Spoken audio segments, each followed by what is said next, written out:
밤 9시 뉴저지 이스트 러더퍼드 7만 8천 명이 서 있습니다. 아직 그들은 자신들이 무엇을 목격하게 될지 모릅니다. 매트라이프 스타디움 위 하늘은 보라색으로 물들어 있습니다. 수만 개의 아미밤이 동시에 켜질 때만 나오는 그 색깔입니다. 태극기를 손수 만들어든 할머니들이 있습니다. 볼에 페인팅을 한 10대들이 있습니다. 40이 넘은 나이에 혼자 비행기를 타고 온 여성들도 있습니다. 주변 사람들은 왜 이 밤이 그렇게 중요한지 이해하지 못했지만 그들은 알고 있었습니다. 공기 중에는 팝콘 냄새와 향수 냄새, 그리고 수만 명이 뿜어내는 열기가 뒤섞여 있습니다.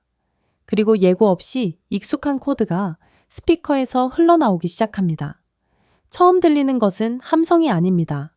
반초의 정적입니다. 7만 8천 명이 동시에 숨을 참는 그 순간입니다. 그 다음에 함성이 터집니다. 7멤버가 천천히 무대 앞으로 걸어 나옵니다. 아직 안무는 시작되지 않았습니다. 그저 걷고 있을 뿐입니다. 관객이 그들을 받아들일 시간을 주듯이 말입니다. 그 곡은 바로 아이돌이었습니다. 그리고 그날 밤 그 경기장에서 아이돌은 단순한 히트곡이 아니었습니다. 하나의 선언이었습니다. 이 영상은 바로 그 선언에 관한 이야기입니다.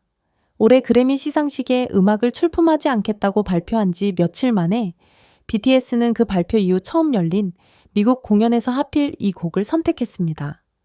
2018년부터 불러온 그 한 문장을 다시 한번 전 세계에 상기시키기 위해서였습니다. 당신의 인정은 필요 없다는 문장입니다. 이번 영상에서는 왜 이 우연이 결코 우연이 아니었는지, 그 후 이어진 2시간 반 동안 무슨 일이 있었는지, 그리고 그날 밤 그 자리에 있던 수많은 팬들에게 이 공연이 왜 단순한 콘서트를 넘어 하나의 선언문이 되었는지 이야기하겠습니다. 계속하기 전에 지금 이 영상에 좋아요를 눌러주시고 어느 나라에서 시청하고 계신지, 어떤 팬덤 소속인지 댓글로 알려주세요. 그리고 아직 이 마음을 이해하지 못하는 주변 친구들에게도 공유해 주시기 바랍니다. 이 채널은 K-팝을 진지하면서도 애정을 담아 분석하기로 결심한 이 공동체와 함께 영상 하나하나로 만들어지고 있습니다. 그리고 조금 더 특별한 방식으로 채널을 응원하고 싶으신 분들을 위해 이제 멤버십이 준비되어 있습니다. 루키, 아이돌, 레전드, 3단계이며 링크는 설명란에 있습니다. 여러분 한 분 한 분이 이 채널이 계속 성장할 수 있게 해줍니다. 그날 밤 뉴저지에서 벌어진 일이 왜 그렇게 무겁게 다가왔는지 이해하려면 며칠 전으로 돌아가야 합니다. 7월 말 BTS는 음악업계 상당수를 놀라게 한 성명을 발표했습니다. 제69회 그래미 시상식에 자신들의 음악을 출품하지 않겠다는 내용이었습니다. 그 뒤에 어떤 스캔들도 어떤 공개적인 다툼도 없었습니다. 하지만 행간에는 분명한 메시지가 있었습니다.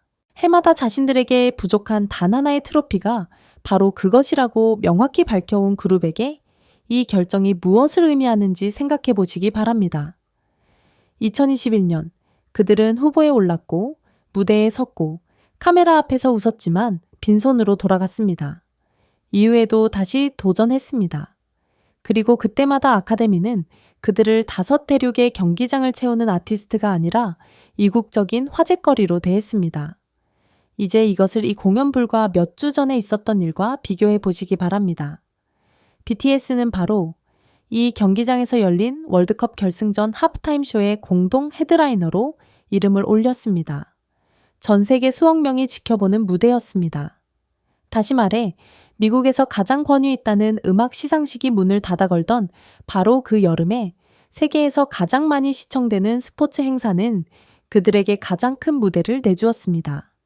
K-팝 업계는 후보 지명을 애걸하는 기획사들을 지켜봐 왔습니다. 아카데미를 향한 거의 굴욕적인 감사 인사로 가득한 보도자료도 봐 왔습니다. BTS는 정반대로 행동했습니다. 투어 일정을 발표하듯 담담하게 거절 의사를 밝혔습니다. 그리고 많은 이들이 놓친 상징적인 디테일이 하나 더 있습니다. 뉴저지는 이 그룹에게 아무 곳이나 아닙니다. 2016년 아직 신인에 가까웠던 시절 뉴워크의 프루덴셜 센터에서 공연하던 때부터 이 지역은 이들의 성장 과정 모의 단계를 지켜봐 왔습니다. 7년 만에 같은 매트라이프 스타디움에서 단독 공연으로 돌아온다는 것은 단순한 투어 일정 중 하나가 아니었습니다. 자신들을 키워준 바로 그 사람들 앞에서 하나의 원을 완성하는 일이었습니다.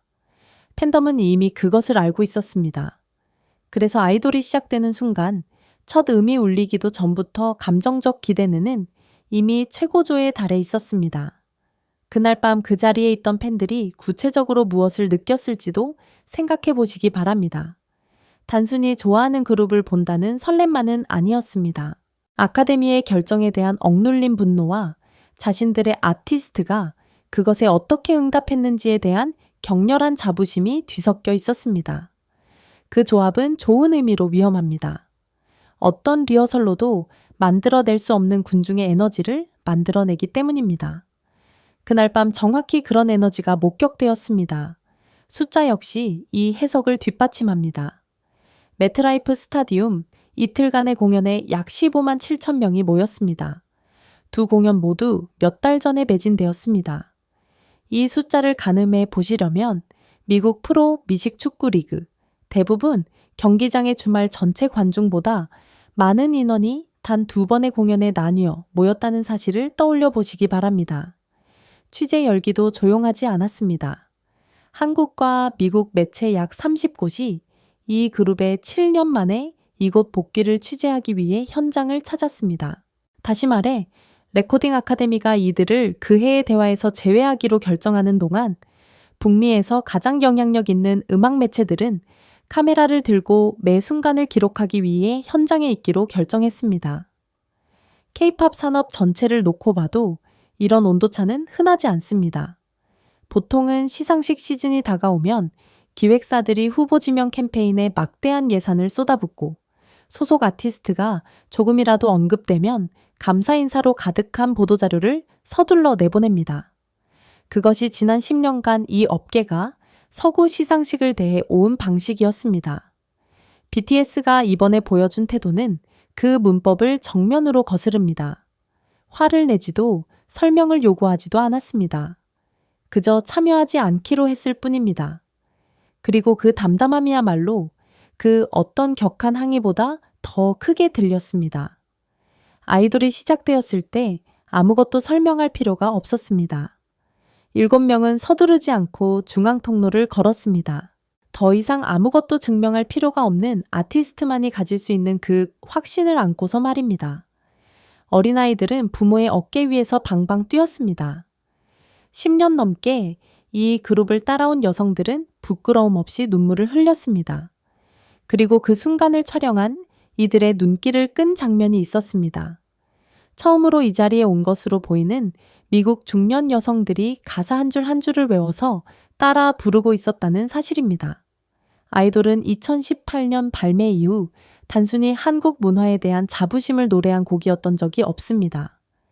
이 곡은 언제나 BTS에게 서구에서 받아들여지려면 어떻게 들리고 어떻게 보이고 어떻게 행동해야 하는지 지시하려던 이들을 향한 직접적인 대답이었습니다. 그래미 보이콧 발표 이후 그날 밤 이 곡을 듣는다는 것은 향수가 아니었습니다.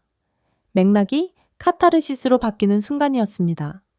이 공연을 취재한 전문 매체들이 공통으로 지적한 흥미로운 점이 있습니다. 7명 중 누구도 마이크를 잡고 그래미에 대해 직접 언급하지 않았다는 것입니다. 원망 섞인 발언도 노래 사이에 던지는 암시도 없었습니다. 대신 한 멤버는 곡과 곡 사이의 관객들에게 앞으로 무슨 일이 있든 긍정적인 마음을 유지하는 것이 가장 중요하다고 이 사랑을 결코 당연하게 여기지 않겠다고 말했습니다. 이 주제에 대한 침묵은 역설적으로 어떤 발언보다도 많은 것을 말해 주었습니다. 그동안 경기장 대형 스크린에는 팬들이 직접 보낸 메시지들이 채워졌습니다. 무대가 하지 않기로 한 항의를 관객이 대신 맡은 셈이었습니다. 당시 프로덕션은 이미 BTS 공연이 무엇을 의미하는지 완전히 재정의한 투어의 연장선에 있었습니다. 한국 전통 건축에서 영감을 받은 회전식 무대는 경기장 어느 구역에서든 밤의 어느 순간에는 최고의 시야를 확보할 수 있게 해주었습니다. 23곡 중 13곡이 몇 달 전 발매되어 연속 몇 주간 차트를 지배한 앨범 아리랑의 수록곡이었습니다. 하지만 신곡과 고전 히트곡이 교차하던 구간에서야말로 공연은 가장 높은 지점에 도달했습니다. 이후 있었던 일에도 이전 공연에서는 없었던 순간이 있었습니다. 몇 분 뒤 경기장 전체가 반주 없이 스임을 합창하기 시작했습니다. 아리랑 수록곡 중 하나로 전문가들이 올해 그래미 후보로 가장 유력하다고 지목했던 곡입니다. 7만 8천 명의 목소리가 하나가 되어 여러 매체가 그동안의 냉대를 끊을 실질적인 가능성이 있다고 평가했던 바로 그 곡을 함께 불렀습니다. 그 자리에 있던 팬덤에게 이 대규모 합창은 하나의 상징적인 상처럼 작동했습니다. 아카데미가 아니라 이 그룹의 커리어를 실제로 떠받치고 있는 사람들이 준 상이었습니다. 많은 팬들이 이후 소셜미디어에 남긴 글에서 그 순간이 마치 실물 트로피 없이도 이미 승리한 것처럼 느껴졌다고 전했습니다. 관객이 그날 밤의 절정을 이미 경험했다고 생각한 바로 그 순간 앙코르가 시작되었고 완전히 다른 분위기의 전환이 찾아왔습니다. 이 그룹의 최근 대표곡 중 하나인 버터가 그날 밤에는 포켓몬 30주년을 기념하는 특별 버전으로 재탄생했습니다. 2026년은 포켓몬 탄생 30주년이 되는 해입니다. 멤버 중 한 명이 피카츄 모자를 쓰고 무대에 등장해 포켓몬 기념일과 이 곡의 축제 같은 에너지가 맞아떨어진 우연을 관객들에게 전했습니다. 이어 다른 세 멤버가 이 재해석된 버전에서 돌아가며 파트를 맡았고 거대한 화면에는 그 노란 캐릭터의 애니메이션이 흘러나왔습니다. 정치적이고 감정적인 무게가 실렸던 구간이 지난 뒤 이 연출은 관객에게 순수한 즐거움이라는 숨 쉴 틈을 돌려주었습니다. 매 구간마다 관객을 놀라게 하려 설계된 이 밤의 흐름을 잃지 않으면서 말입니다. 그리고 이것은 그날 투어의 각 도시마다 준비되는 깜짝곡 순서, 즉 멤버들 자신조차 무대에 오르기 직전까지 정확히 무엇을 부를지 모르는 그 순간의 서막에 불과했습니다. 첫 번째 깜짝곡이 시작되기 직전 경기장은 완전한 정적에 빠졌습니다. 함성이 터지기 직전에만 존재하는 그 정적이었습니다. 2014년 앨범 다크 앤 와일드에 수록된 깊은 트랙, 고엽의 첫 소절이 흘러나왔습니다. 최근 몇 년간의 공연에서는 거의 들을 수 없었던 곡입니다. 오래된 팬들에게 이 곡을 듣는다는 것은 잃어버렸다고 여겼던 편지를 다시 받는 것과 같았습니다. 소셜미디어에서는 수백 개의 댓글이 같은 말을 반복했습니다. 이 곡이 돌아올 줄은 아무도 몰랐고 첫 소절부터 눈물이 났다는 내용이었습니다. 하지만 그 뒤에 아무도 예상하지 못한 진짜 반전이 찾아왔습니다. 두 번째 깜짝곡은 이 그룹의 대표적인 파티송 중 하나인 고고였고 분위기의 전환은 즉각적이었습니다. 고엽이 만들어낸 절제된 향수에서 경기장은 순식간에 하나의 거대한 축제 현장으로 바뀌었습니다. 수천 명이 자리에서 일어나 아무도 시키지 않았는데도 안무 전체를 따라 추었습니다. 내밀한 감성의 곡 뒤에 이어진 집단적 에너지의 폭발이라는 이 조합은 현장에 있던 이들의 전언에 따르면 그날 투어 전체 세트리스트 가운데서도 가장 호평받은 선곡 중 하나가 되었습니다. 이 투어의 논리 안에서 하필 그 두 곡을 같은 깜짝곡 순서에 배치했다는 것이 무엇을 의미하는지 생각해 보시기 바랍니다. 고엽은 관객을 멈춰 세웠습니다. 느끼게 만들었고 이 곡이 처음 나왔던 10여 년 전 자신들이 어떤 사람이었는지 떠올리게 만들었습니다. 반면 고고는 생각할 틈을 주지 않았습니다. 그저 몸을 움직이게 만들 뿐이었습니다. 덜 세심한 채널이라면 순서 내내 에너지를 평탄하게 유지하려고 비슷한 곡 2개를 골랐을 것입니다. 하지만 이 공연은 그 밤에 필요한 것이 바로 그 감정의 단절이라고 기억과 축제 사이를 오가는 여정이라고 판단했습니다. 몇 분 전 아이돌에서 스임으로 그리고 다시 피카츄 버전 버터의 축제적인 안도감으로 넘어갔던 흐름과 정확히 같은 방식이었습니다. 앙코르는 이후로도 서로 완전히 다른 이유로 팬덤의 기억 속에 남을 순간들을 계속 쌓아갔습니다. 공연 도중 두 멤버가 무대 한가운데서 군대식 경례를 했습니다. 두 사람 모두 병역 의무를 이행하던 시절 상징이 되었던 바로 그 동작이었습니다. 처음 이 장면을 본 관객에게는 단지 안무의 일부처럼 보였을 수도 있습니다. 하지만 정확한 기약 없이 기다림의 매 단계를 함께 지나온 이들에게 그 경례는 완전히 다른 의미였습니다. 더 이상 병력을 향한 이별의 진사가 아니었습니다.